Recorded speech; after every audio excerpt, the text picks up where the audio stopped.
জনগণ ভূমি দখলকারী জমি দখলকারী প্রতিরোধ করে তুলবে।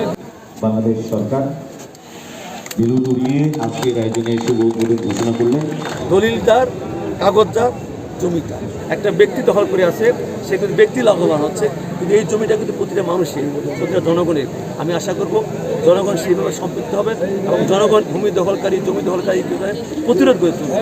আমরা আমাদের কৃষকদেরকে যেন, ভূমির মালিকদের যেন আগামী দিনে এই সমস্যা পড়তে না হয়, এই জন্যই আজকে আমাদের ভূমি সেবা। আপনারা খেয়াল করবেন, বাংলাদেশের 41% মানুষ শুধুমাত্র ভূমির উপরে নির্ভর করে তার জীবন জীবিকা। সেক্ষেত্রে এই যে এত % মানুষ আমাদের জীবন জীবিকা নির্ভর করে, অনেকদিন হয়তো ব্যবসা করে, হয়তো এরপরে হয়তো সে চাষাবাদ করে, কিন্তু এই 41% মানুষ শুধুই ভূমির উপরে নির্ভর। কাজেই আমাদের মাননীয় প্রধানমন্ত্রী তারেক রহমান এই জন্য ভূমি সেবাটাকে জনবান্ধবে রূপান্তরিত করতে চায়। এই জন্য একজন কৃষক যেন ঘরে বসেই অনলাইনে তার এই মিউটেশন, তার রেকর্ড, তার পর্চা সমস্ত করতে পারেন এবং কি তার ভূমির যে ট্যাক্স দিতে হয় সেটাও যেন উনি করতে পারেন। সেইগুলো বিষয়গুলোই আজকে আমরা এইখানে শুধু জনসংখ্যা নয়, আমরা কিন্তু বিভিন্ন শিক্ষা প্রতিষ্ঠানের ছাত্রছাত্রীদের সম্পৃক্ত করছি।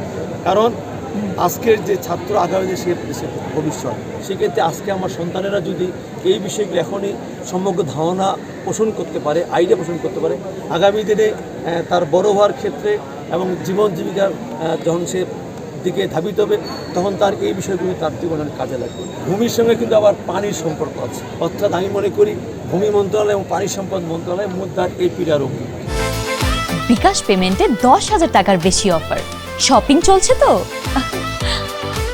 আমাদের এই এলাকার মানুষজনকে, জনসাধারণকে এখানে আমাদের ভূমি সেবা এবং পানি সম্পদের যেটা নিবিড় বন্ধন, শুধু ভূমি মন্ত্রণালয় নয়, পানি সম্পদ মন্ত্রণালয়। আমি পঞ্চগড়ের আপামর মানুষের কাছে অনুরোধ করব, আপনারা যে কোনো প্রয়োজনে, যে কোনো সমস্যায় আমাদের কাছে আসবেন, আমরা ইনশাল্লাহ আপনাদের সমস্যাগুলো আমরা সমাধান করে দেবো। আগামী দিনে একটা বিষয় আসবে, দলিলদার, কাগজদার, জমিদার। আমরা এটাকে লক্ষ্য রেখেই আজকে আমাদের এই ভূমি সেবা 2026 আমি আমাদের পঞ্চগড় জেলায় এটা শুভ উদ্বোধন।